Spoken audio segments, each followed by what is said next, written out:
All right, welcome back. Another Chew Quieter, and we were gone for a week. You were on vacation in Florida. Yeah, we left last weekend. Went out to Miami for a birthday party, and then extended the weekend and did some time out in South Beach, Miami Beach. Then went down to the Keys for a day. Did trip to Robbie's, fed the tarpons, and then did a little snorkeling out at the lighthouse and Alligator Reef. Quick turnaround trip. It was like in and out. It was just fast and crazy, and I'm still tired from it. You went to Florida just for someone's birthday party? Yeah, my nephew. Oh, okay, that makes sense. If it was like a friend that you met from like Yeah, two like years some ago or face some something. Facebook friend I met at a Jeep Yeah, event somewhere. uh, No, my nephew. then I would have been like, man, are you charging people now for appearances? I wish I could do that. No, no, I've actually heard some people are doing that right now. Like there's actually some quote unquote influence influencers charging for influencers. appearances, and I think that's fucking ridiculous. Hey, people pay it. I Whatever. mean, yeah, I'm whatever. not I paying mean, it. I'm I'm not not. paying it, Yeah, but yeah, hey, I'll take the money if someone wants to offer it to me. I'll do visits all day long. Just tell me where to go. Send me the yeah. checks. I will too, but I don't. I just what what. First of all, what am I influencing? Who am I influencing? And what? How good of an influence am I? Yeah, again, I don't know. I don't know, but I'm not a good influence to anybody. poor You could influence to you everybody. can ask any of my friends' mothers as a kid, and it was probably do not hang out with that fucking kid. He's a bad influence. Ask my kids who's a bad influence in the houses. It's me. Give me an example. Is it like kind of like the wife says no ice cream, and you're like, hey, let's go get some ice cream? No, nothing that innocent. Oh my god. so, so I have a 21, soon to be 22-year old, and a uh, 17-year old. So two daughters. Youngest, I can't pay her to drink, to taste the drink. I'm like, here, give this a shot. No. And here, I'll give you $20 if you try this whiskey. I'll give you $20. You try this rum. Nothing. Won't try it. Nothing. She doesn't cuss. Wow. Like she sings songs, and the curse words get edited in her head. I'm like, whose fucking kid is this? And it's not like Kim's like a church mouth. She's got a mouth like a sailor too. It's Hmm. just weird. I have two kids that won't cuss at all. My oldest, now that she's 21, has started drinking, and over the weekend at the party, it's a 1 year old Mexican birthday party, so someone's Hmm. got to be drunk, and Yeah. it was my daughter. How bad was it? Oh, it was bad. It was Oh terrible. no. Luckily, it was just family, so it was funny. But the kids' party ended, and then all of a sudden, we were playing Cards Against Humanity. So that's what kind of party it was. Okay. So it wasn't completely out of line, but she was just a little over the top, and she doesn't drink very often. Hmm. She's more of a green child, and she did this last year. Went to Puerto Penasco in Mexico, and we sat at the bar and we just pounded freaking drinks for hours. And she got totally shit faced. When we went to Vegas for her 21st birthday, she didn't really drink. I kept trying to buy her those big old Oh, giant the long daiquiris, boys. the big old thing she's got around her neck. She walked around her neck with her and her friend and her boyfriend, and they sipped on it a little bit, but they never really got drunk or drank a lot out there. Wow. And they were under supervision, and I was paying. So, but now she's a little more free with using my card to get drinks. Now she's like, "Oh, I'm gonna order a drink." I'm like, Mm. Okay, she's learning. Open bar. She's all, she's all, She knows what an open bar is. That's what it is. yeah. I get dad's credit card, and I can buy whatever I want now. I mean, come on. How many times have you heard open bar at somewhere you had no intention on going to until you heard open bar, and then you're like, oh, I'm there. Yeah, yeah. Okay, I guess I got to cancel whatever I was gonna do instead. It's almost like someone inviting you to a all you can eat sushi bar you didn't know about. Oh yeah, oh yeah. I go to sushi and I pay full price. There's some places I'll go in and I'll get the chef's plate, and do it up and spend a lot of money. But most places, there's a reasonable amount that I'm going to buy. But all you can eat is Oh my freaking god. freaking walrus. Yeah. Line them up. Yeah, bring them on. Yeah, don't stop. Yeah. Then you Gonna have just to- gonna have to- roll me out of there. Gonna need a sharpener for this little fucking pencil. Yeah. Can I get another pencil? I've ran it out. Speaking of dinner, what made it the go-to thing to take a first date out for dinner? Why did that become the norm where you met this cute girl and you're infatuated with her, and all of a sudden you're going to take her to dinner and you're going to show her how much of a slob you are while you eat? She's going to look at you and say, who the fuck raised you? Yeah. See all my bad habits. See how cheap I can be. It's just a litmus test, basically. Let's see. First, it starts with the restaurant choice. Yeah. Where are you taking me? Mm-hmm. Oh, you took me to the Outback. Okay, this guy's a cheap ass. Yeah. You Yeah, take me- because there's a psychological warfare going on Mhm. where you're trying to save money and she's trying to figure out how much money you make. Yep. Oh, So- yeah. How much money you make, how much you're into her. There's all this stuff that happens behind the scenes that's in their brain, and you're just like, okay, I got this much in my bank account. How much can I Yeah. really spend before I can't eat the rest of the week? And Yeah. and it's especially then you're single. I mean, maybe you have roommates. You don't have food in your kitchen. There's mustard and an empty jar of pickles that you use the pickle juice for. And that's it. So Or you could do what I did when my first date with my wife. I invited her to my place and I made her pasta because a box of pasta is like 99 cents. it was on sale, 2 for $1. Yeah, a fucking jar of ragu and Yeah, church it up a little bit. Yeah. Church it up a little bit. Throw a little of whatever in there and church it up, and yeah, you're good. Instead of the Kraft Parmesan, I actually got the block of cheese and I grated the shit myself. You went to the Olive Garden the day before and stole the grater. Yeah, that's how I won her. That's how I won her. It was the pasta. Nice. Yeah, you find you a woman that likes carbs and make her pasta.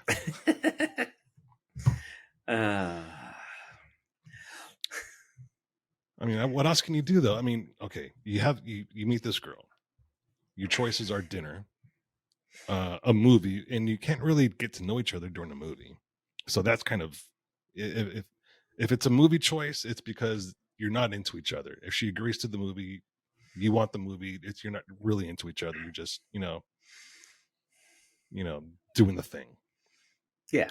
So Definitely. putt was always fun for me. Putt Yeah. golf. Yeah. Go into the golf and stuff. Yeah, it just gives her a chance to see how fun you can be. A wallflower or something like that. Yeah. What else?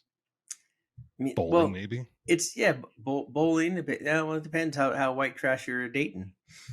Yeah, she's ordering Bud Light. Watch out, might have a ding-a-ling. Yeah, she's ordering PBRs and shots of whiskey at bowling. You might have a winner. Yeah. Well, the fun thing about bowling is it's an hour, right? You rent the lane for an hour, so you're basically planning your night with the intent that it's going to be an hour for this fun activity, and then you're like, okay, what else I got the rest of the night? So that's when you kind of pull in the Dave Chappelle thing, where in Half Baked, where you're kind of going for a walk. You're doing the simple. What did he get her? An ice cream cone or something like that? Just a simple little treat. That's stuff. Well, then you have like the Dave and Buster's now, where you can just do it all. You can go have a drink at the bar. You can have dinner. You can bowl. You can go play some arcade games. There's ice cream and crap there too. So you kind of get it all at some of these places. Yeah. It's not like after, well, I wouldn't say that. Okay. At what point do you say, okay, we've gone on X amount of dates. I can now take you to McDonald's. What, 5, 4, Well, 6? is it that really a dinner, or is that just after just hanging out? Like it's lunch and we're just gonna go grab something quickly on the way somewhere else where you happen to pick her up at like noon and she's like, I want a little bite, and you just pull in somewhere, pull into McDonald's, pull into the Burger King, Chick-fil-A, whatever your flavor might be, and then go from there.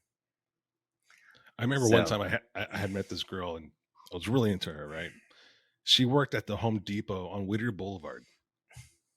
And she was a student also, so she didn't really have a lot of time. So I was like, hey, meet me at the Shakey's. It was perfect.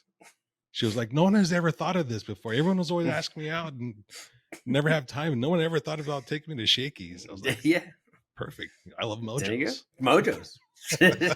Chicken and Mojo's. That's it. I mean, there's nothing else to go to Shakey's for. Yeah, they might sell pizza, but you're there for chicken and Mojo's. You're there for yeah. The pizza's pretty good. I mean, it's not your normal. It's not like a Domino's pizza or anything. It's a little bit better than Domino's. I would think. It used. I think it used to be better. I remember they used to do a lunch. And they put the pizzas out, the buffet style, like pizza bar, pizza wing, pizza chicken, and Mojo's out there. And I think it was I worked at Rancho Dominguez, and there was one in Carson, like a couple miles away. And we used to go there and just destroy, like 5 or 6 of us from the company. It was like used to go $3.99 or something. Yeah, it was like $5, and you could just destroy the freaking place. And all 6 were just going there, just piles and more piles and piles on top of that. Yeah, that's when I used to eat pizza.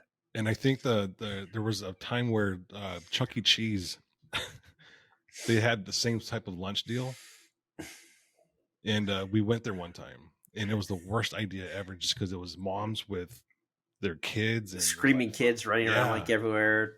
Yeah, but it was stupid cheap, and I don't know why, but I love Chuck E. Cheese pizza. It's one of my favorites. It's like cardboard pizza. I know, it's horrible. It's like Geno's in the box. No, it's not that bad. It's that bad. It's that bad. You're just checking out the MILFs. No comment. No, because I was never really into chicks that had kids. We called them trophies. Trophies. Yeah. If she has more than one trophy, kind of I gotta watch out. She has 2 trophies, don't even bother. She has 3 trophies. Run. Yeah, just run. She's got 3 baby daddies. Run. 2 baby daddies. You might want to stick in there a little bit. Depends. One might be in jail, so you're really only dealing with one at that point. Until he gets out. Until he gets out and he's, why are you with my chick, man? Yeah, that actually happened to me. She never broke up with him when he went to prison. So that actually happened to me. So when I was in high school, I dated this girl, and her boyfriend was older than her, like by quite a few years, and he went to jail. I didn't know she had a boyfriend, and I didn't know this guy, and obviously didn't know he went to jail. So we actually had worked together at the same place, and that's how we got to know each other. And so we started going out, and all of a sudden one day I'm walking out of work, and here comes this guy. Hey, are you the one that's with Megan? I was like, who the fuck are you? He's like, I'm her boyfriend. And this guy's all tatted, white power type dude and all that shit, tattered up. He's got his friend with him. I'm like, oh, hi. What's going on, man? Yeah, that's me. And all of a sudden, this other guy comes out of a car. I'm like, oh, now I'm fucked.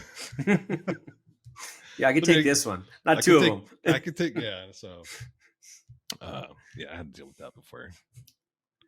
So after that point, I started asking girls, got any ex-boyfriends or anything like that in jail? How many baby daddies? Because it's more, it's very more common than people think, Oh yeah. Oh yeah. especially in the hood. Especially in the hood. Especially in the hood. Yes. Yeah. You just never know. If she's got a teardrop tattoo or a 3-dot tattoo, that's a red Yeah. flag. Yeah. And you're always staring down at hands. Okay, what's on the hand? Yeah, What's, neck what's in tattoos. what's in the little thumb area? What's under the eye? Okay, we're good. Okay. She's got the spider web tattoo on her elbow. It's like, what the fuck? Well, that's the old days. Now everyone has one of those. Oh, that is true. It's kind of like the nautical star tattoo. It's like the motherfucker doesn't own a boat, never been on even a jet ski. He wants a nautical star tattoo. Yeah, never seen an ocean, but nautical star. Yeah, it's like those guys that have the Salt Life stickers in landlocked states. In Utah. Yeah, bro, you live in Colorado. Shut the fuck up. It's the salt life from the Great Salt Lake. Yeah, how many times did you see that out there? Oh, it's everywhere out there. It used to be a running joke with me and the guys that lived up in Utah, that the Jeep, spot the Jeep with the Salt Life sticker. Mm-hmm. You go to Moab or San Hollow, just count the number of Salt Life stickers you saw out there, and it's like, holy hell, what are these retards doing? It's like a bro badge or something. I don't know. It's like an affliction shirt. Oh my god! How many other MMA shirt companies came out during that time? It was all these. They all had the same font and everything, just different name. It was either Old English or a variety Gothic type font or something like that, and it was either like an affliction or poundage or something hype mania or some bullshit. Everyone had something. Yeah. And affliction was the only one that was like reputable, and I think it was only because some of the actual MMA guys wore it. Yeah. Yep. What was the other brand? Oh, jeez. I gotta remember. Annihilation. They had a TV show like for a short time. It was like 4 guys that started the company. It was like a TV show that went around with them. Shit, now I gotta look. I can't think of it. You mentioned that. All I think of is those guys that were like power lifters, and they'd go to churches, then they'd rip telephone books in half and Tap Out. Oh my god, yeah.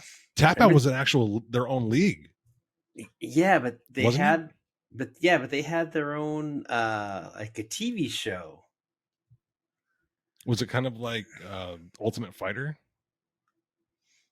No, it was like them just like doing stupid shit. They'd go to different gyms and stuff like that, but oh man, it was that guy, Mask. He actually died like during that show, and really killed some.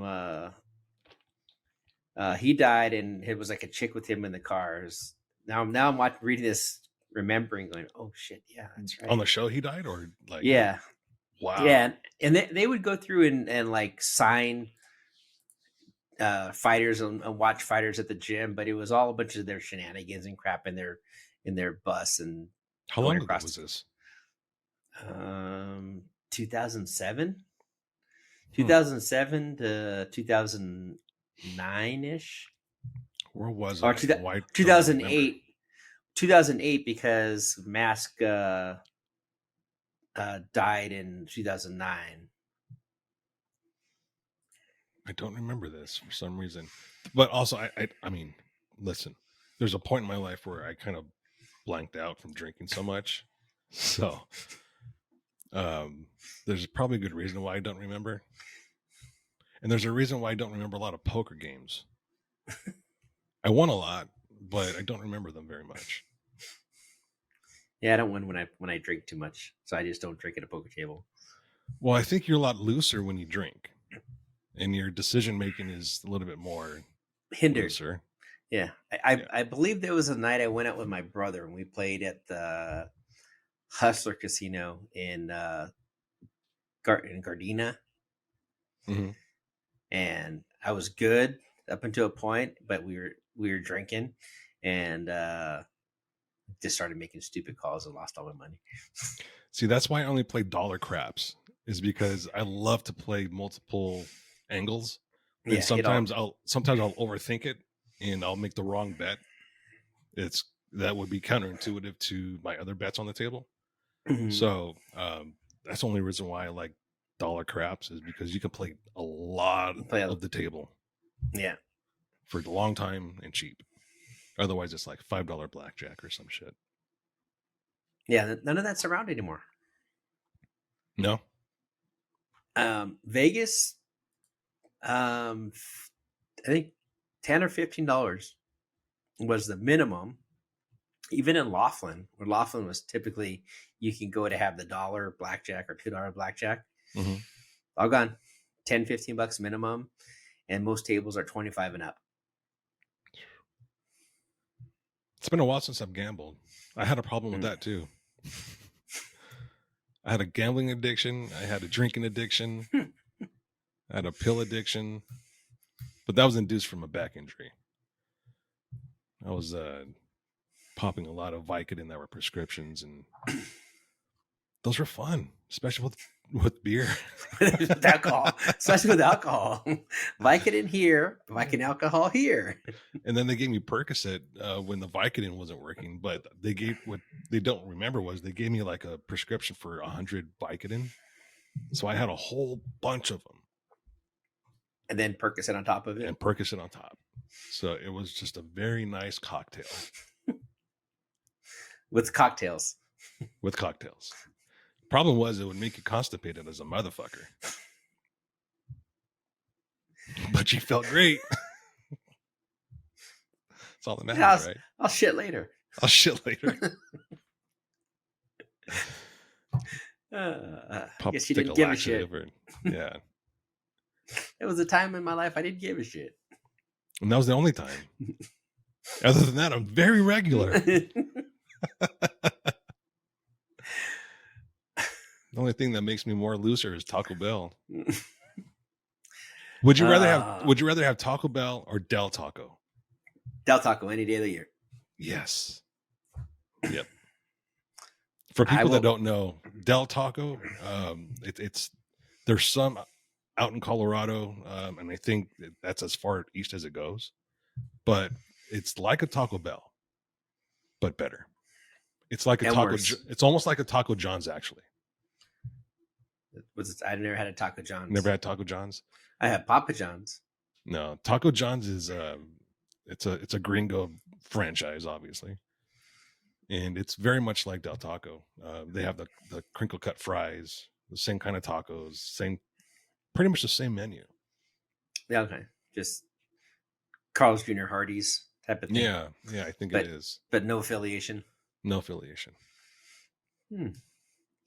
Now I have to go search out a Taco John's now. All right, where do I find one? Problem is, we used to take $20 and go to Taco Bell and feed the entire crew or the entire family for $20. And now $20. No. One person, 2 person max. No. That's like that 3 a.m. and you're freaking high as fuck. And you go to Taco Bell, that's like 3 things. What was it?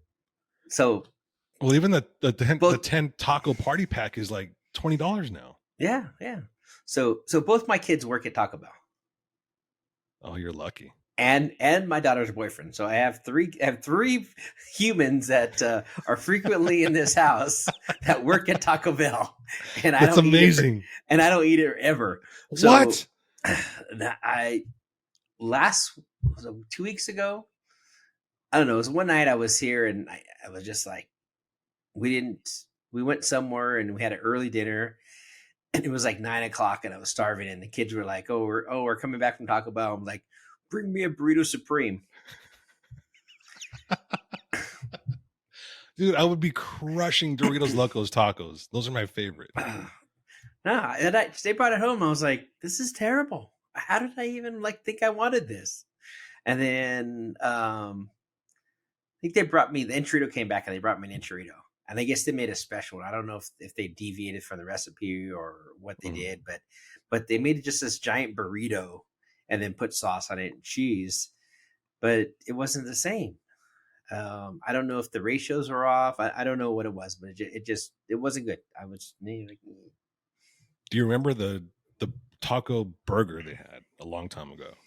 no.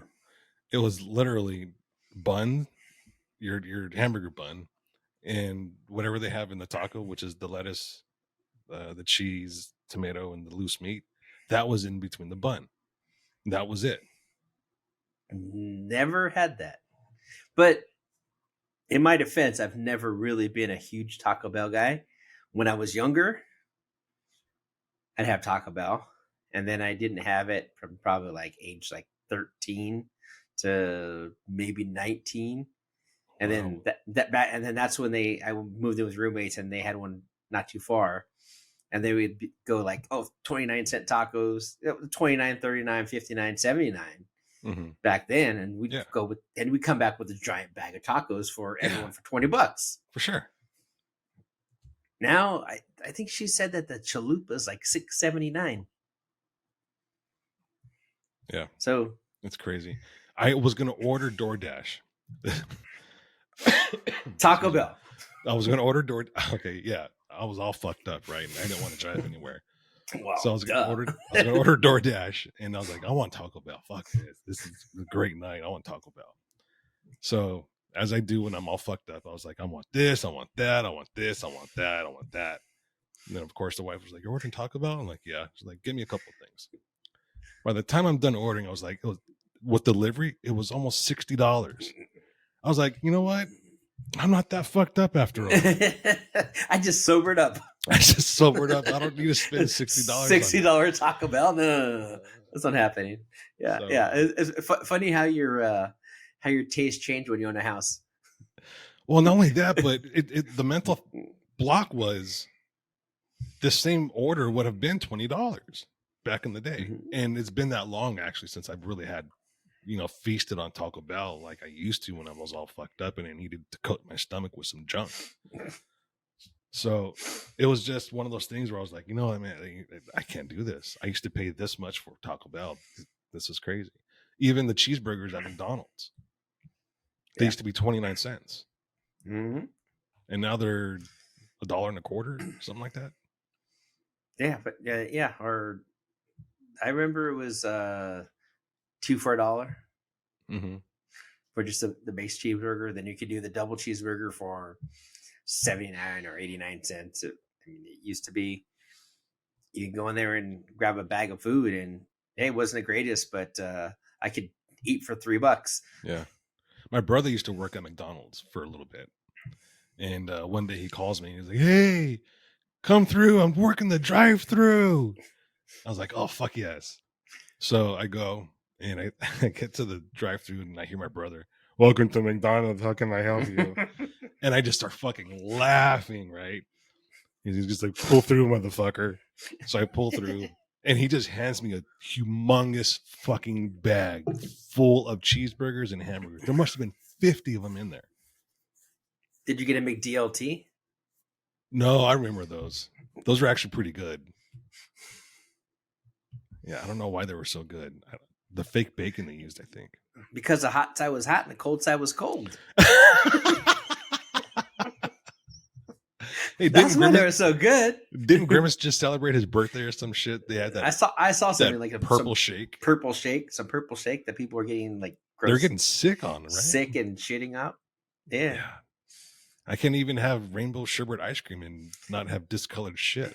People are having purple shakes. Yeah. And how did they have the goal to say we're going to have purple shakes? That insinuates that their ice cream machine is working. Well, no, shake machine is different than the ice cream machine. Is it? Yeah. Oh, that's right. They use soft serve. They use soft serve, so it comes into the ice cream machine, and the shake machine is a little different. Bastards. Yeah, it's a scam. There's a website that will tell you which McDonald's has a working ice cream machine. None of them. At any time, none of them. I wonder why that is. I heard one theory that the machines are so old, the parts to repair them are no longer being made, so they have to remanufacture the parts, and the maintenance for them is incredibly annoying. Well, it's a franchise. Why can't McDonald's just repop 1,000 of these pieces and send them to every location? Who I mean, knows? Well, then again, every part of your franchise franchise fee. is independently owned, so maybe it could be that management is just cheap as fuck and doesn't want to fork out that money, Yeah, but unless I there's a would. franchise agreement that it has to be, whatever. You can't sell ice cream on these many days a year. That's the agreement. And Imagine we that. have to keep our reputation. Or maybe it's one of those lost leaders where okay, with this is okay, we're already in a loss. Shut down the ice cream machine so we're not losing anymore. Hmm. I don't know. Who Is knows? that why sometimes we get like half of a basket of large fries? It's like, dude, what happened to your other scoop? Well, now do you look at when you go in there, they have like fries imprinted on the inside of the container. Yeah. So it looks like it's more full than it is. It's Mhm. like, wait a minute, this is not full. This is just the picture. I don't know why we're talking about this. I'm on a diet. I should not be. I should not be thinking about Shakes, McDonald's, and Taco Bell. Well, as long as you're talking about it, you don't do anything about it. You talk about McDonald's where you're eating cauliflower. Oh No, yeah, McDonald's fries. I've actually been doing pretty good. I've lost some weight already since we've last talked about me losing weight. Good. Just eating different. One thing I need to kick. I really need to stop drinking orange juice. I love orange juice. Me too. I went to see my doctor for my annual visit recently, and he's like, "Well, what are you doing?" And I'm like, "Well, I get up and I do this and have more juice." He's like, "You're not 3. You don't need juice. You don't need juice. You're not 3." I'm like, oh, you need to stop seeing that fucking doctor. That's too much negativity. Well, he's a good doctor because he does drink beer, so he allows me to drink beer. He's okay with it. So I'm like, okay, I gotta keep this one around. Yeah, but orange juice. That's every morning I have a glass. Yeah, and that's could be a killer. That's a hard one to kick. Yeah, but I mean, I had to go cold turkey. I can do it though because I used to drink soda all the time, all the fucking time with every meal, soda. Or if I had a work break or something like that, I grab a soda. Like sugar soda, like real Coke. Yeah, like Coke or Sprite, orange Fanta, something like that. It's just full of sugar. Yeah, and when I went on my first diet, when I lost 100 pounds, I kicked soda completely to the curb, like overnight. Just switched to water. Everything was water, and ever since then, literally, that's all I drink is just water and orange juice. So I know I can do it. It's just I need to finish this last gallon.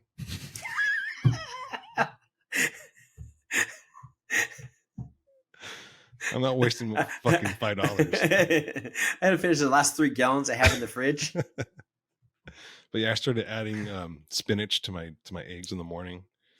I love spinach. I love vegetables, but I cannot put vegetables in my eggs.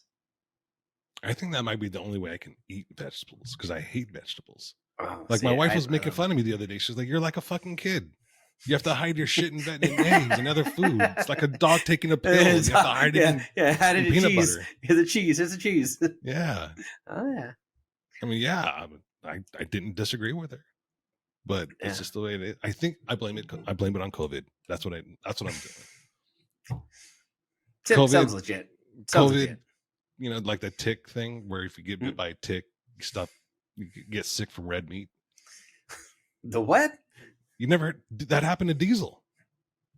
He got bit by a tick, and that changed his internal workings and mechanisms and oblongata doodles, whatever it might be.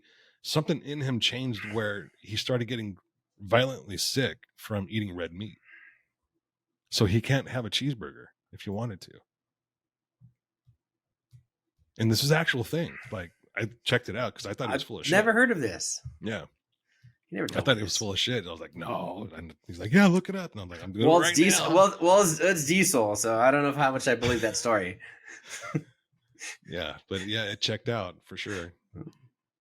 So maybe I Weird. got some sort of weird mosquito bite that said, hey, you don't like vegetables anymore. I don't know. That's my. Eh, It's certain yeah. vegetables actually, because I still like broccoli. I still like carrots. I like spinach. I like salad. Um, I can deal with asparagus. I can. You got to hide the broccoli in something for me. I'm not the broccoli. What's the other one? What's the one I'm thinking of? Brussels sprouts. Brussels. Oh, see, yeah, I love Brussels sprouts. Yeah, you got to really dress those up for me. They're so Oh, bland. no. I don't like cauliflower. Really? Oh, Yeah. see, I all of that. I peas and beans, like green beans and string beans. Mm-hmm. I'm out. But squashes, cauliflower, broccoli. Um, I liked asparagus, and I think I do like asparagus. I think I just got burnt out of it. It's one of those things that we'd have it like 2-3 times a week, Mm-hmm. and I just like I can't handle asparagus at all. If it's in something, and I'll eat it, but I won't go buy asparagus and cook asparagus. So I'm trying to force myself to eat a lot of stuff better. So what I did was I started ordering Home Chef, and every meal has the proper, meal portions and vegetables and that whole sort of thing, right? Mhm. So you can dial it in to exclude carbs. You can dial it in to make sure it's a low carb or low fat meal, that sort of thing. So I started doing that. It helps a little bit, but I still can't get over some of the vegetables. Like for example, cauliflower. I just cannot stand it. It has like this weird styrofoam taste to me. Even raw? Yeah, Really? yeah. I even tried to dip it in some ranch or whatever, and it was just like, whew. Have you tried like the rice cauliflower? Yeah. My wife has Put some of that. put it in a pan with a little sesame oil and olive oil, Mhm. sesame oil and soy sauce, and just fry it almost like a fried rice. Mm-hmm. Little bit of teriyaki chicken with it. Yeah. It's not I like got to you're figure eating something out. rice. I got to figure something out because I love rice, and kicking rice is going to be hard also. Yeah, and brown rice is terrible. Mm-hmm. I cannot do brown rice. And I love bagels. I love bagels, especially like a good bagels breakfast sandwich. This Yeah. diet's going to suck. It's all right. I've done it before, so I can do it again. I can do it. You can do it. So, okay. So the good thing is, I thought I weighed about 260, 265. And I finally stepped on the scale, and I am only 242. So that means I've only gained 37 pounds since Your low before. Yeah. Your previous low. Yeah. Because even through high school, I was pretty built. I was always very athletic. I was in my going into my freshman year. I think I was 5'10", 5'9", 275 ish. And then that year, I put on another 15 pounds of muscle from just weight training for football. So I was about 200 pounds, and then I shot up another 1.5 inches. And by the end of my freshman year, I was 5'11", 200. And so the football coach was like, "You're our quarterback. We're running the option." So that's what I did. But I also love baseball too. So played tons of baseball. Yeah, that was my thing. Baseball. Never really did the football. I was always on the baseball field somewhere, either on a league team or in the street with my friends. Mm-hmm. That was just it. It was just baseball all the time. Well, as kids, growing up where we did, organized sports cost a lot of money for our parents. So we always played in the field with our friends. Luckily, my dad, he sacrificed quite a lot for me, and he put me in 2 different leagues, winter and summer leagues. It financially, and it did nothing for him. I think all it did was give him joy watching me play. Yeah. So knowing that he sacrificed a bit, I appreciate it. Yeah, definitely. Yeah, we kind of grew up the same way, but I always played. My sister played. My brother, my little sister played after that when I was. I mean, there's a 16-year gap between me and my sister, so I grew up in a different household than they did Hmm. because I was already long gone by the time they were like 4 or 5, getting to the baseball age. I was already out of the house and doing my own thing, so they played, and just the way it was. Yeah. Speaking And of sports, NFL starts really soon. yeah, I don't pay attention at all. Are you serious? I thought you did. No, I do not watch any professional sports No, that's except not true. except for Supercross. No, that's not true because we've talked baseball many, many times about the I Diamondbacks. I stopped watching about 3 years ago. Did you really? Yeah, they got woke and I went away. What happened? When was this? I Like, what did they They do? just started doing stupid shit and just I was out.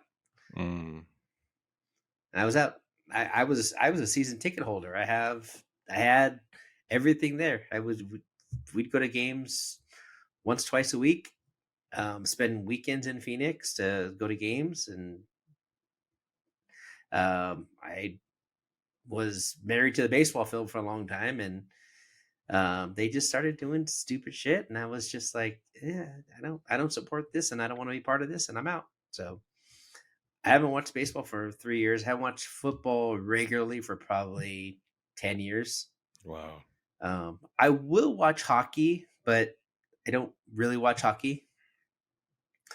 But the only real like professional sport I watch is Supercross. Hmm. That's crazy.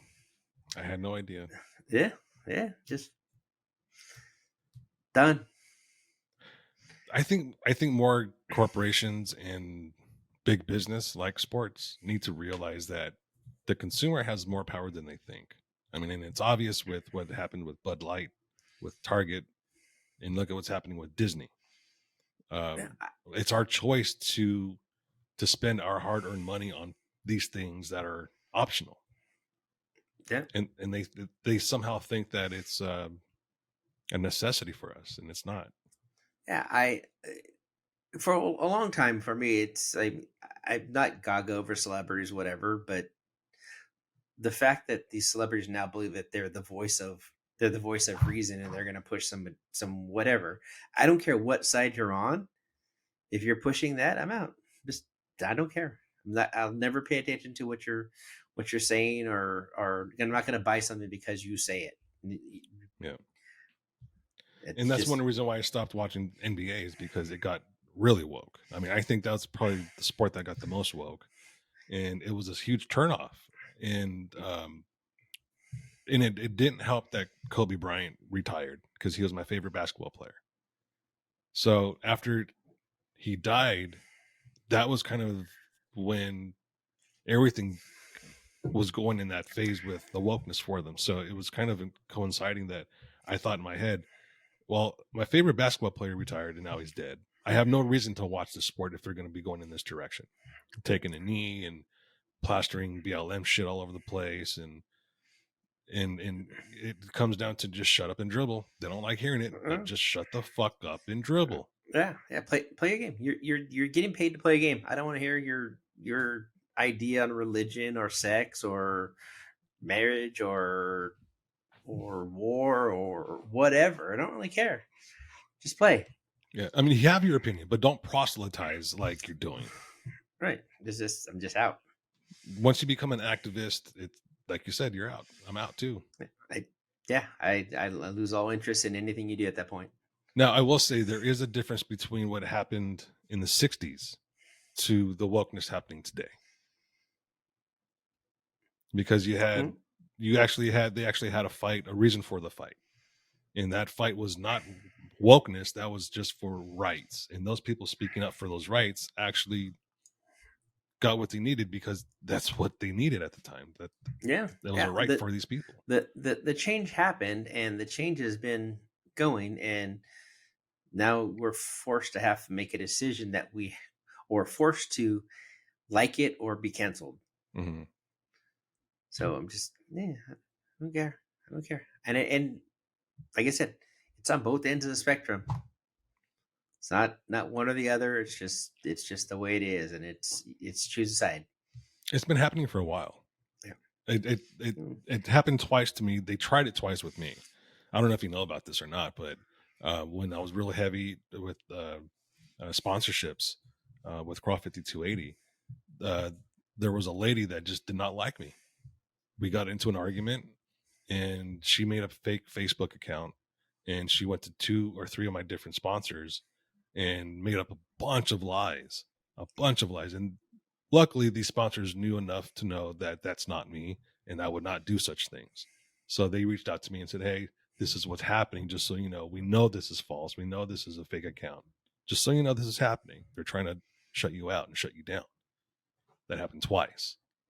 Same lady? First time was the only that one person.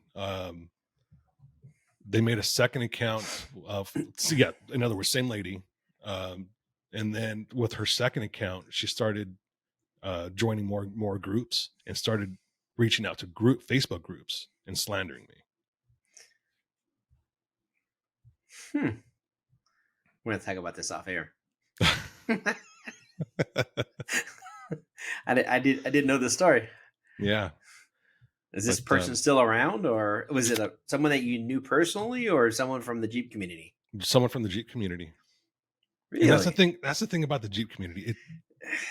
That's such a fucking phony title, Jeep community. It's so selective. Yeah. There's so much dogma within the Jeep community that it's sect. You have factions. Yeah. And then once you do something that someone doesn't like, guess what they're doing? They're making a fake account, or they're using their real account and they're just screenshotting bullshit into other groups and they're just like giving one side of the story about something that's complete nonsense. And then it causes people to take a side. Yeah. Mm-hmm. Even if they don't want to, it causes people to have an opinion. I mean, we both have the same friend that had a business and wasn't very fortunate, and that Jeep community turned on this person in that business ultra quick.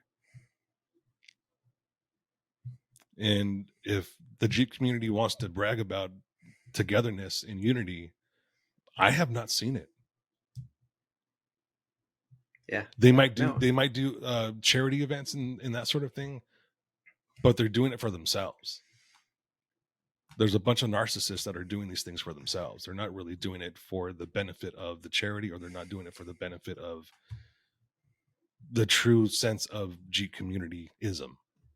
Yeah, it's Jeep cliques, and it's all it is. It's a bunch of cliques that come together to get called the community.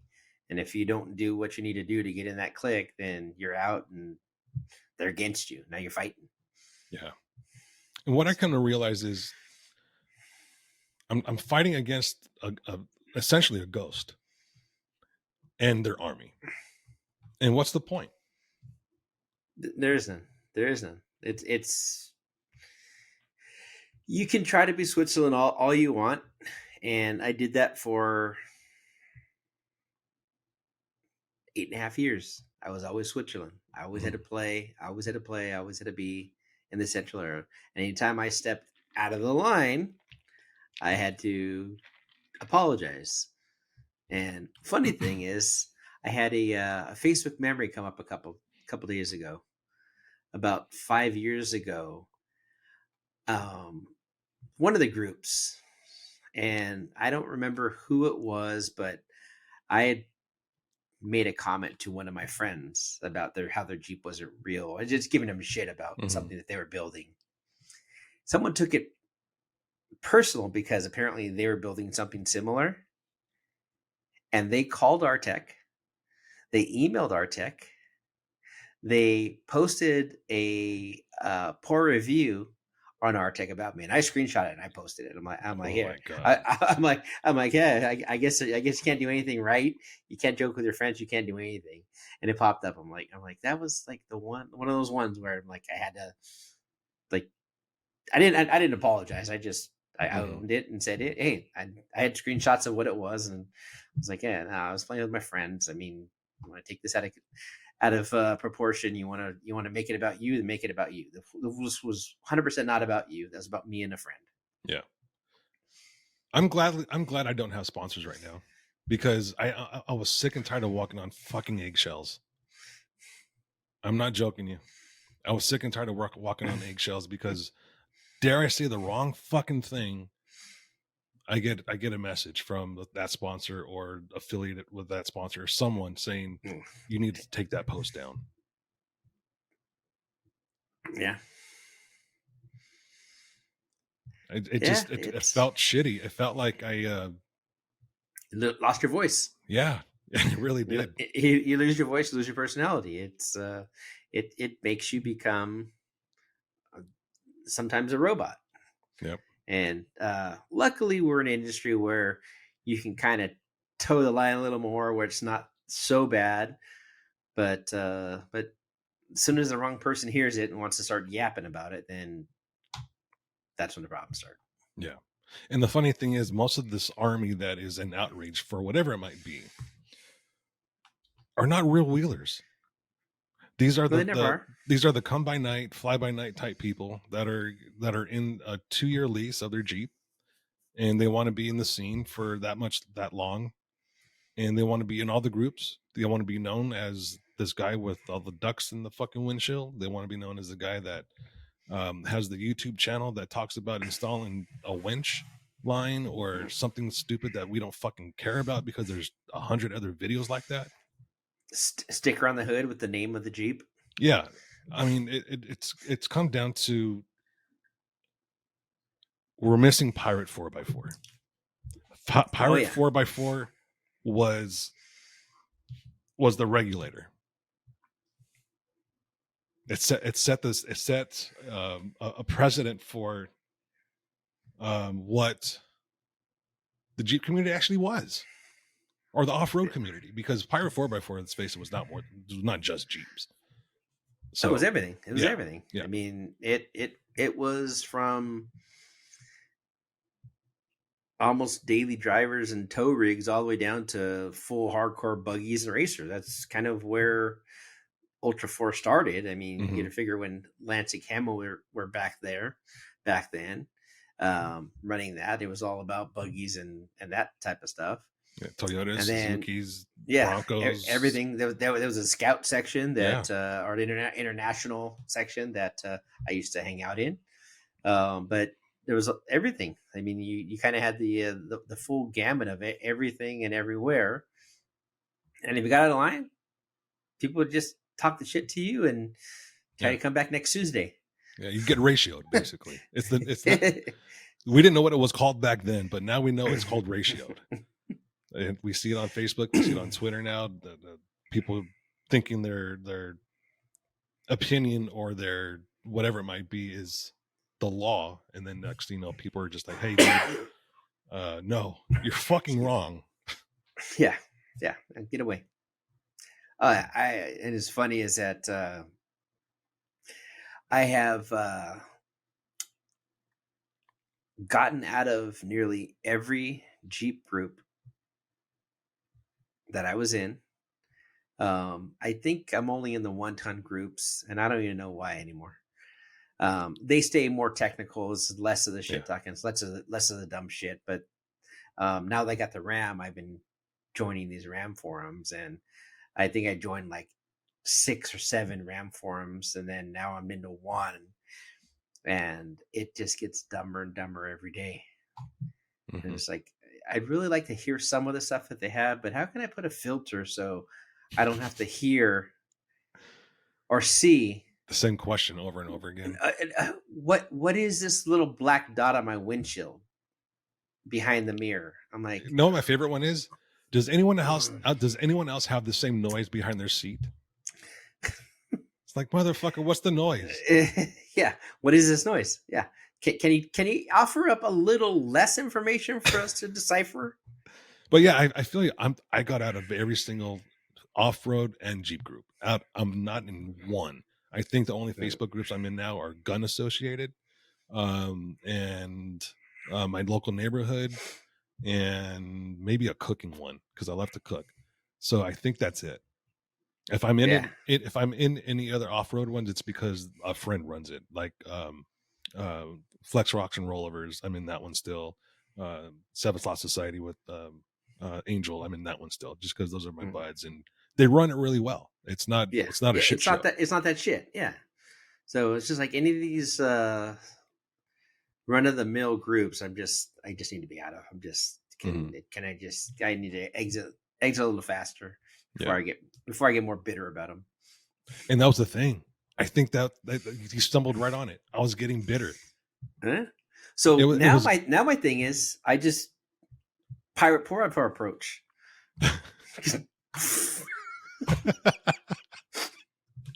Everything. It's like read a fucking manual. Like, yeah. Do you think that was the actual catalyst to how we are, to how we're where we are now? Is the loss of Pirate 4x4? Well, it's the censoring. It's the community standards now, because you can't be mean to somebody. You can't tell somebody that they're a fucking idiot. So that's compounded. So, and that's even more. I mean, it's more. I mean, you're 4 years old. You're at your grandmother's house and you're like playing with something. And what does your grandma do? Smack in the head. Ay, tonto. Yeah. Right? Yeah. Right. Told you not to be stupid. hey, little dipshit, don't fucking do that. So that's what you grew up with. That's how you used to teach these kids. Now it's, oh, don't do that, little Johnny. Oh, you can't do that. Oh, you shouldn't do that. You're gonna hurt yourself. Here, let's go do something else instead. No. Don't be a little dipshit. Yeah. Yeah. So, and that's what it is. It's just we've lost control of the ship. Dogs do it. You get a mother and her litter of puppies. One of the dogs has had a thing. She's over there yapping at it. She'll yap at it. She'll give a little nibble. She'll give it the little lashing that it needs to teach it the right direction. And now we're told that, oh, you can't beat your kids. It's not beating your kids. Beating your kids is a whole different thing. Yeah. And 100% you shouldn't beat your kids. But should your kid get a reactive correction to something to make them think about it and believe it?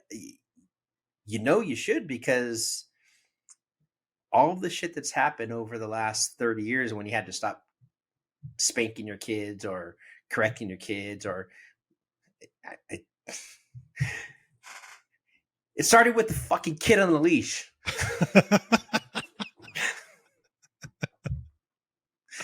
I didn't need a leash because you know why? Bah! Stay here. There was a term, and it still might get used. I think it was called Dragon Mother. Do you remember this term? Dragon? No. I think that's what it was called. But it was, I think they switched the term to helicopter mom now. Oh yeah, just the one that's yeah.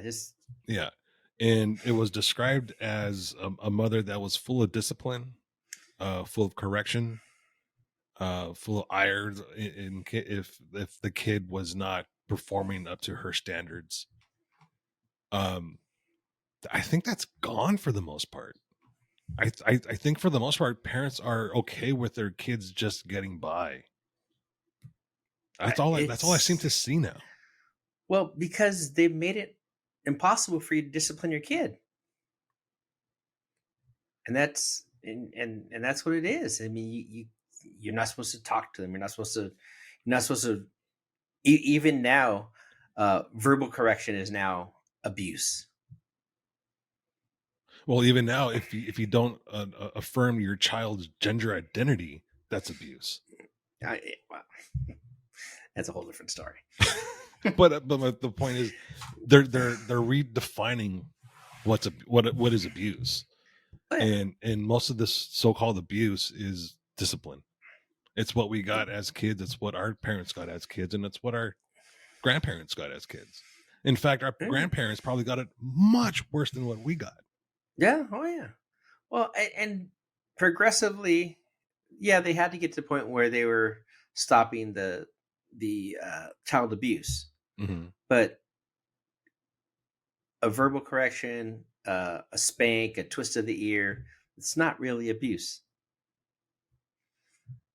Marks and whatever, constant, yes. Mm-hmm. But if you're correcting a bad behavior, you're saving your child. Just like you would if you got a puppy and you have to train your puppy. Yep. I get a shock collar for my dog. And you know how that's going to go over. But I find that she had to be shocked once when I first got it.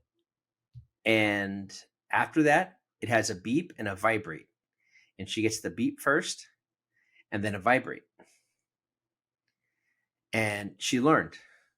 We went camping a couple months ago and she took off. She got the beep, she got the vibrate, and then she got a quick shock. And she stopped, turned back around, and came back and sat down next to me. So it's not that she had to be abused for it. She had to understand the correction.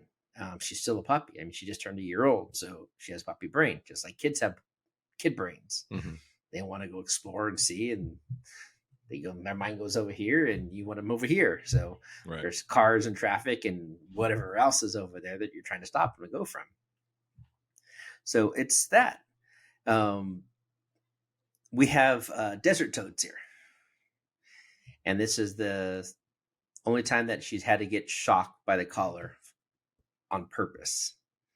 And I had to think really hard and long about whether I was going to do this or not, but I had to go and do it because we had another dog that would go after the toads and she'd get sick. We believe she actually could have died from one of the desert toads. Mm-hmm. So they go out there and they put it in their mouth, and basically it's poison on their tongue. Right. And it makes them high. On a bigger dog, it makes them high. Smaller dogs, it could instantly kill them. But it's still dangerous if you don't know what's happening on a bigger dog and she keeps on, or she consumes a toad, it could kill her. So we started having some rain. I go out in the back porch and there's one in my pool. I go to pull it out, and all of a sudden I see there's another one on the porch. I'm like, ah, shit.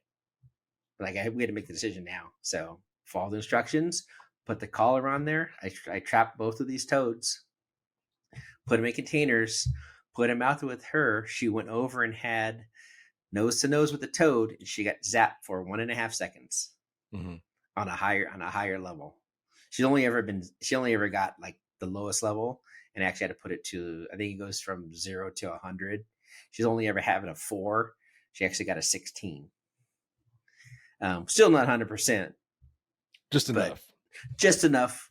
And she, nose to nose, she got zapped. She backed away. She took off back behind me because the training is she feels the zap is coming because of the toad. Yeah. So comes back behind me, and then she goes towards the toad again, and then she gets a second little shocker as she comes nose to nose to it. The third time, she won't even go nose to nose with it. And then she's behind me. As I walk up to it, she's behind me. And it was the weirdest thing ever. It was like, that was strange. So I picked it up and I let it out there, and then she went in the house, and then she wanted to go in the house. She's like scratching the door to go in the house. So I go in her house, I come outside, I put the toads back up, and then we let them sit there for a little bit. She would go to the door and look and just kind of like leer out the door, like very reluctantly. And then finally I was like, come on, let's go out and see what happens again. So I let the toads out, and she came to the door, and reluctantly she came to the door. I was like, come on. I had to get a leash to bring her outside because she wouldn't come outside. Mm-hmm. And she wouldn't go anywhere near where the toads were. So this is supposed to be the only time that that's ever needed for this training. It's one time. They say it's a 15-second training that will save their life forever. So it's a discipline thing, and Yeah. it teaches them. It's a correction. It's engineered to save her life, and like I said, I had to think about it because I knew it was going to put her under stress. It was going to be something that could hurt her, and I didn't want to do that. I actually But have I actually have my dog right now at a 2-week boarding class because really, when we got him about 5 years, 4 years ago, 5 years ago, something like that. I can't remember now, but it was 2018, tail end of 2018 actually, and winter, so we couldn't really socialize him. You know, it was cold, not a good time to socialize a dog, for us anyways, because it was so cold.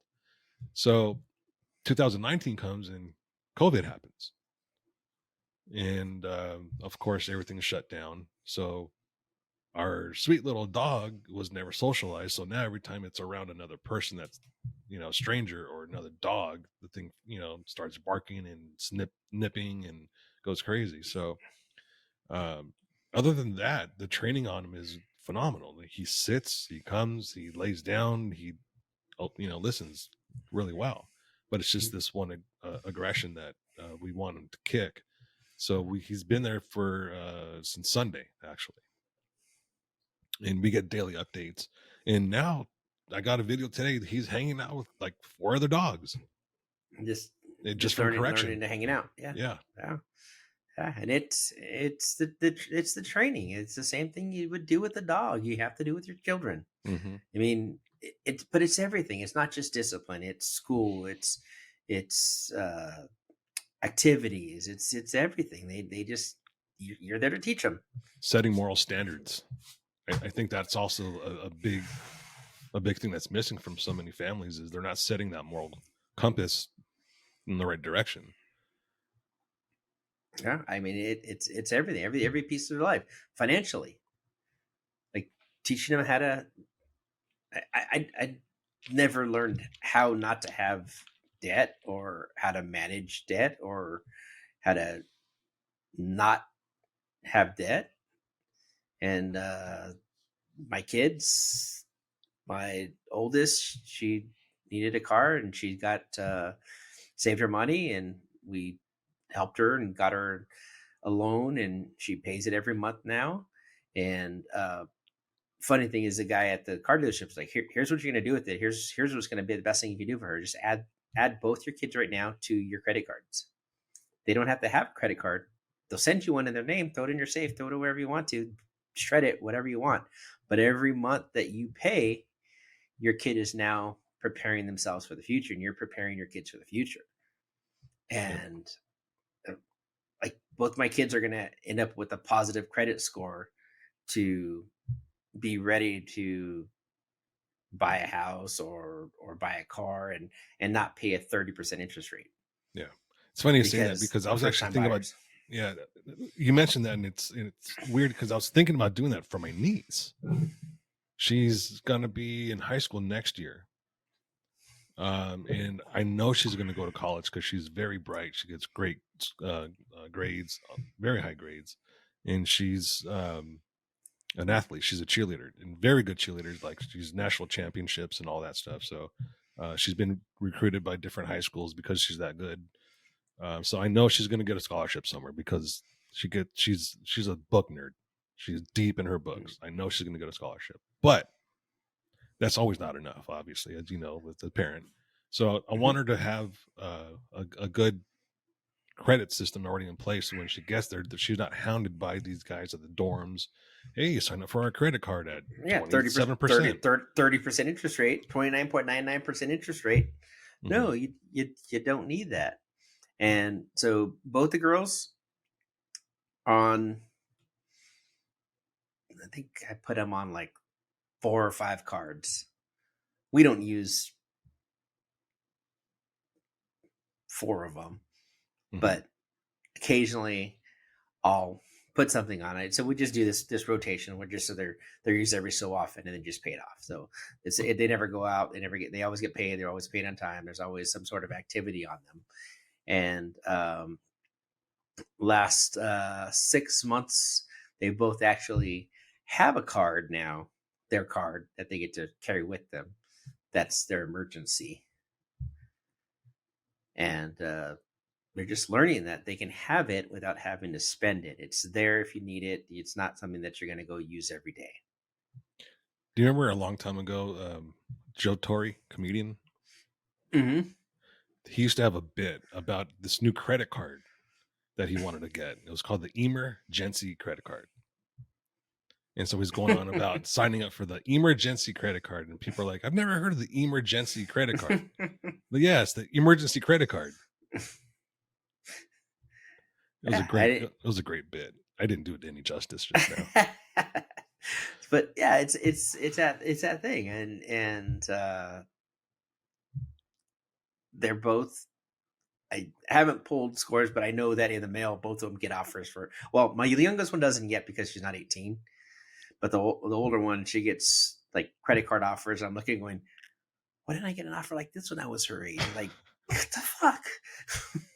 But it's good. But rip it up and throw it in the freaking trash. I think I established my credit with a beeper. It was either a beeper or a cell phone. I can't remember, but I know it was an electronic device. It was probably a cell phone. So mine was a TV at Circuit City.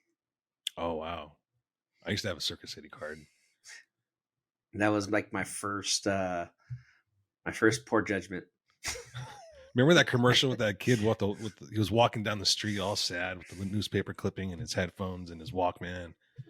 And they're following him down the street, and it's like a long ass walk. And he gets to the store, and he walks into the Circuit City, and he hands him his newspaper clipping, and he puts this little tape deck on the thing. And he says, "Yesterday I bought this, and today I saw this." And he's pointing at the ad at the same cassette player for $10 cheaper than what he bought it for.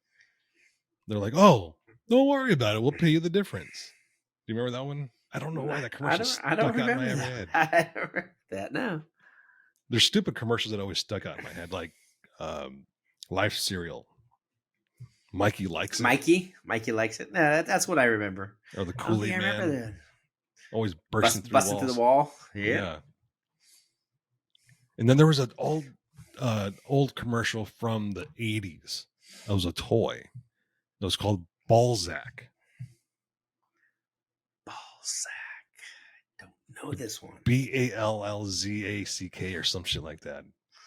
It was the most hilarious fucking thing. But it was like almost like a pogo stick type thing. But you sit on it, and it was a ball.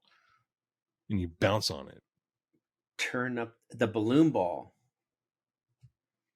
Like a pogo ball. Yeah. And they called it the Balzac. So, of course, as kids, we're like, hey, let's go get a ball sack. Fucking kids and making up. You know what's funny is if I had a boy, and I'm glad I don't have kids, I'm just going to say that. Oh. Oops. All right, hold on a second. I just go. What is it? Is it the commercial? Yeah. I don't hear anything.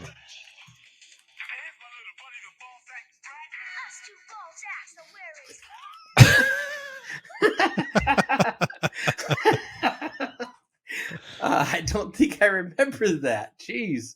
How do you not remember that? That's so comical. It was probably the 90s. The 90s was my bad era. What is there a date on that commercial, like when it was made or anything? Oh, let's see. I'm going to say late 80s.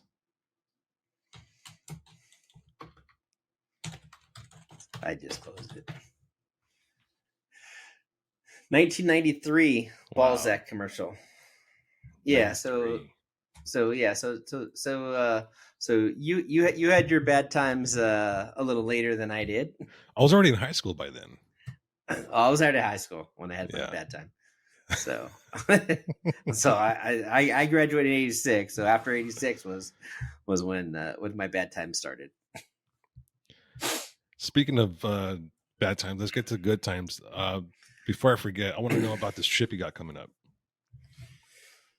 Yeah, so next week on Tuesday, we're gonna go out to Fisherman's Landing out in San Diego, and go on a 2-day fishing trip. on the Pacific Queen with Hero Off Road, and we're bringing. I believe our count is 18 right now. I had a couple drop off, and they're trying to fill last minute spots, but I don't know how that's going to go a week out. So we'll figure out when we get there. But the plan was to take 20 veterans or active duty service members on an adventure. A lot more than just the off road side. Ray Carter, who is my co-partner right now with Hero, him and I went tuna fishing last year on a charter with a bunch of his family and friends. I got invited for that, and I hadn't been fishing in a long time, and I just started getting into freshwater fishing. So I was like, I'm in. So I went in and fell in love with fishing again, saltwater fishing. So did that last year. This year came around again. I just did it. I just went another trip in June with the same group, different people, but same kind of overall charter group. And I just caught my first bluefin tuna. Wasn't a big one, but I got a bluefin tuna this trip. Nice. I didn't catch anything last year. Caught one this year, and I have the bug. So before we went, or after we went last year, Ray was like, "Hey, what do you think about taking a group of people and doing it for Hero?" And I was like, I don't know, let me check the bylaws. So pull the bylaws, and I'm looking at it going, it doesn't say we can't go fishing. It just says off-road adventures. The ocean isn't on a road, so that's off-road, right? So we went through everything and realized that it wasn't going against anything. And the nice thing is that typically when we put people in the race car, you go one at a time. It is quite expensive to put one person in a race car. Right. But for 3 times the cost of what it takes to put, or 4 times the cost of what it takes to put one person in a race car, we can bring 20 people out for a 2-day adventure fishing. Nice. It made sense. So we went through and we put it all together. We got the boat secured, put the deposit on the boat, started getting applications, going through applications, getting people to come in.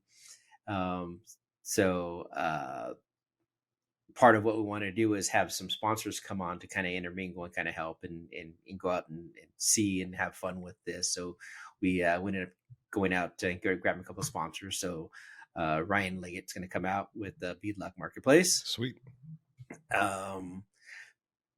Jeremy Purick from Rock Crawler donated to a spot, but he's not coming out. So he's like, just give it away. So we open up to 21. So now we're missing 3. So I got to try to fill those other 3. But if not, we have gear and stuff that needs to be taken care of. So Doug Langford from Outlaw Road's going to be out. He donated $1,000. He's going to come fly out and go fish with us.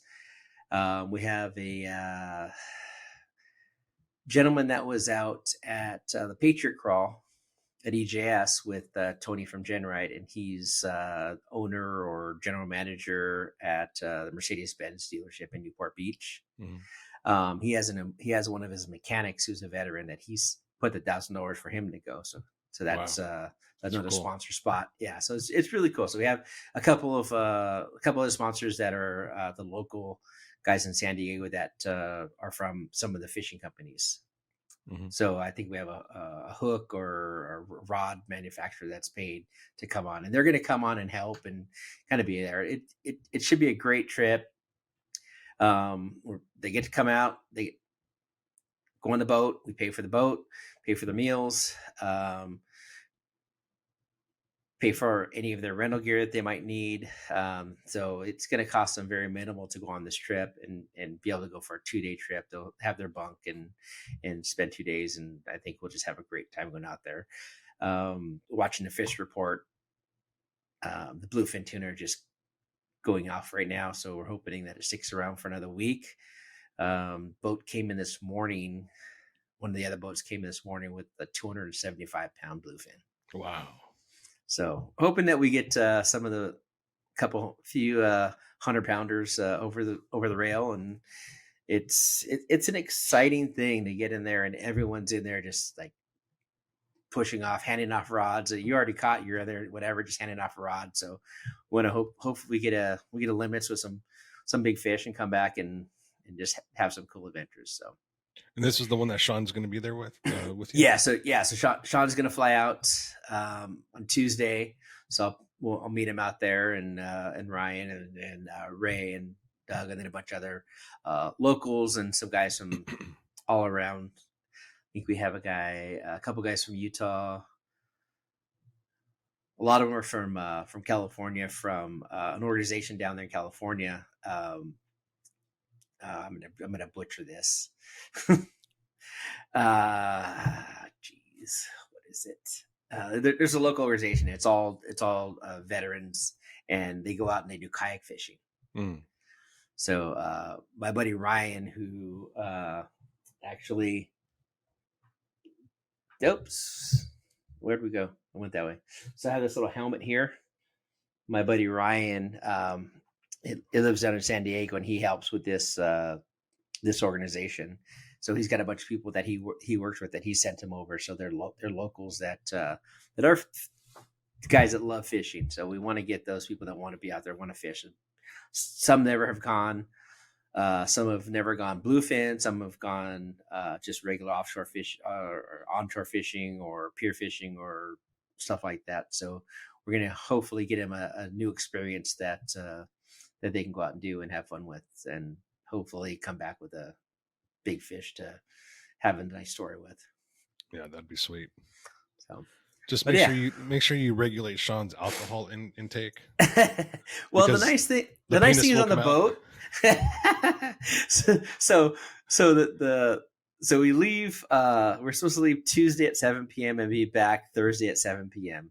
So usually I go a day and a half, and I leave. We leave out at 7 p.m. We come back at like 7 a.m.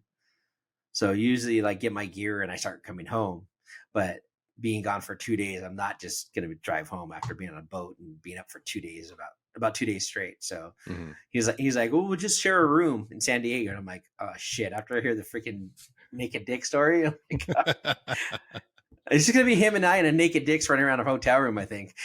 Dude, but he also snores. So I don't know if you snore back. I snore too. I'll snore back at him. We'll be all right. It's like a dueling banjo thing.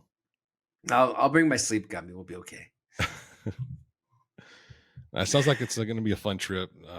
Another trip that you're going to be on that I'm kind of jealous about, even though I've never been on a boat and never fished. I think that sounds like fun. Oh, it's the time of your life. If you don't get seasick.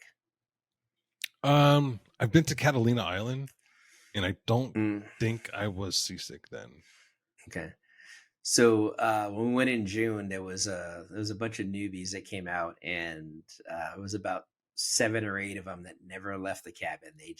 They came up and ate and went back in their bunk. Wow. But we're also in very rough water. The wind kicked up, and we were in some almost 12-foot swells, just up and down. And it doesn't bother me, but some of these guys are just walking around freaking green. It was, you want to laugh, but you really feel sad for them. Like, throwing up is the worst. It's probably the worst thing that can ever come out of your body, other than shit. But or a baby. Oh well, yeah. Especially if you're a guy. Well, yeah. At least if that happens to your guy, at least you can make some money off of it. I think the last time I threw up was at Disneyland. It was the same day I got banned from Disneyland. All right. How did you get banned from Disneyland? Oh, you act like I'm the only one that's ever been banned from Disneyland. There's hundreds of people probably.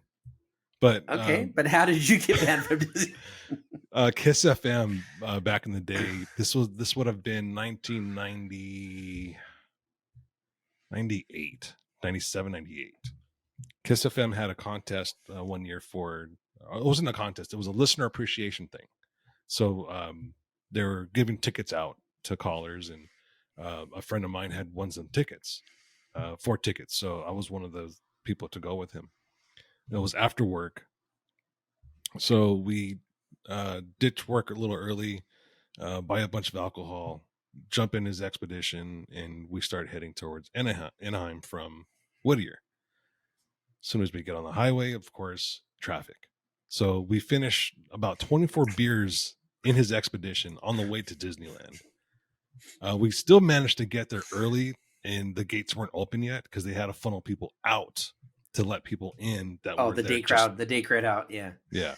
So we're in the parking lot, and we drank a bottle. I don't know why we got a bottle of champagne, but we got a bottle of champagne and we drank that.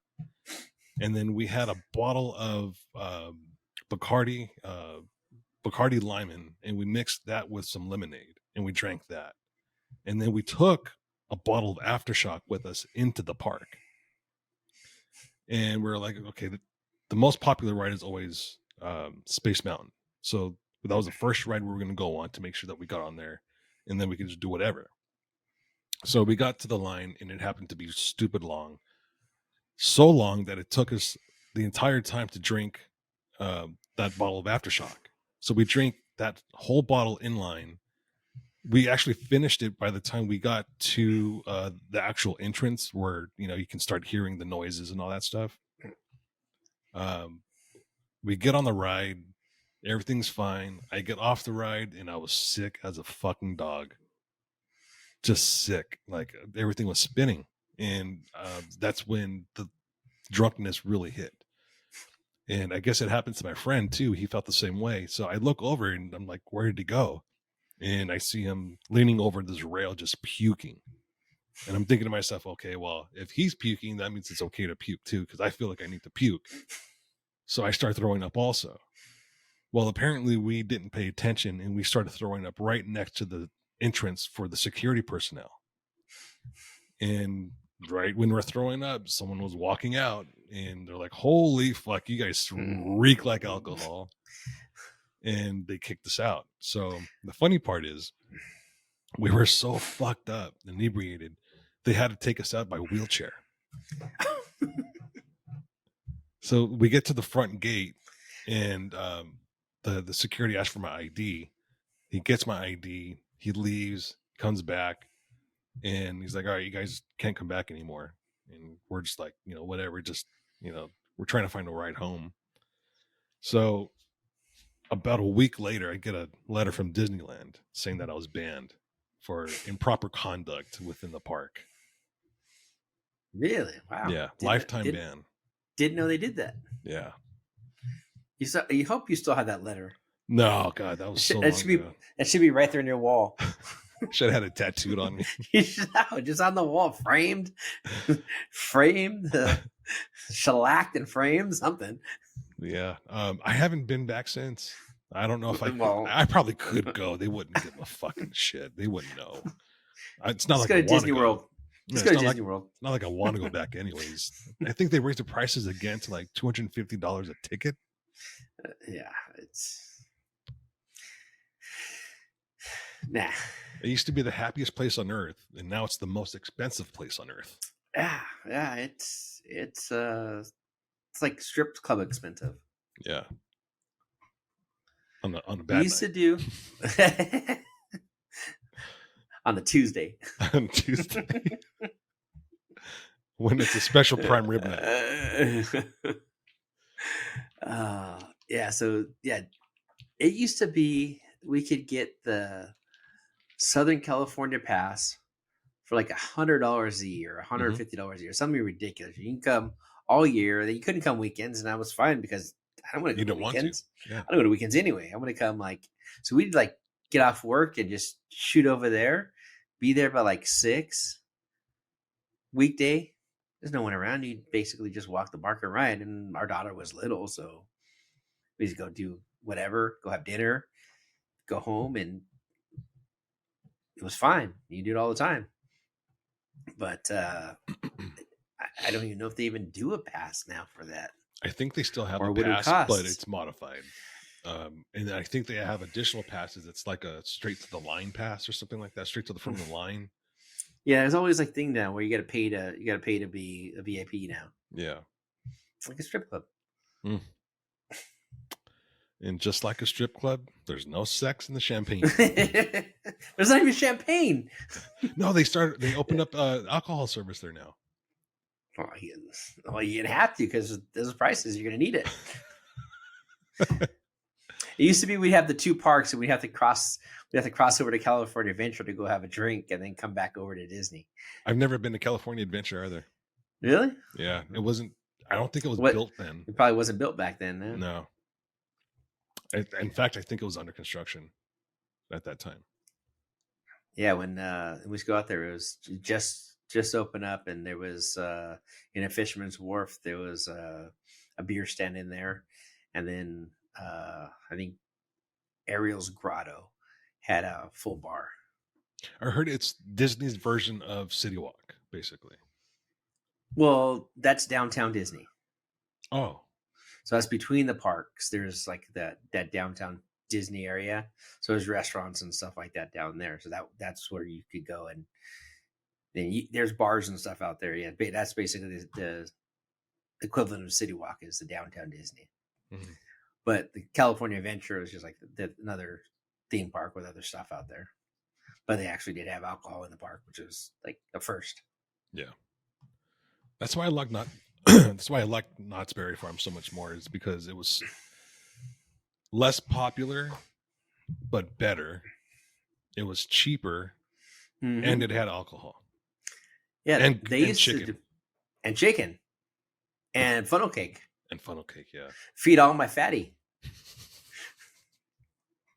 So we used to do the Knott's was buy a day get the year. It was like $59, and you could go to Knott's. Same thing. Yeah. We used to go do Knott's all the time, And it was closer. it was way closer. It was more ghetto, but we didn't really give a shit. Didn't care. There's a 50-50 chance you might get stabbed, but whatever. But it was well kept up. The only reason why it was ghetto is because of the people there. Yeah, you're as close to Santa Ana. Yeah. Santa Ana. Holmes. Yeah, I think when we went there, I believe we were living in Long Beach, so it was like not too far at all. Yeah, for me, I was living in La Mirada at the time, and that's pretty much one city over. So Yeah, so you're 5 minutes over. yeah, 10, 15 minutes at the most. Yeah, But Beach Boulevard traffic always sucked. yeah. Well, 5 minutes is what it should have been. Mhm. California times 3. Yeah. Fucking California. All right, man. I think we're gonna end this one on Cool. that note there of fuck California. as I prepare for a trip to California. Well, tell everyone I said hi. Tell Sean to keep his dick in his pants, and Or not. yeah, or not. I don't know. It depends on your mood. I'm gonna make him run down the hall. He'll do it too. I know. I'm gonna make him go get me a beer from the lobby. Just talk a bunch of shit about the Steelers. All kinds of stuff. All right, folks. We'll see you on the next one. Cool. Thanks.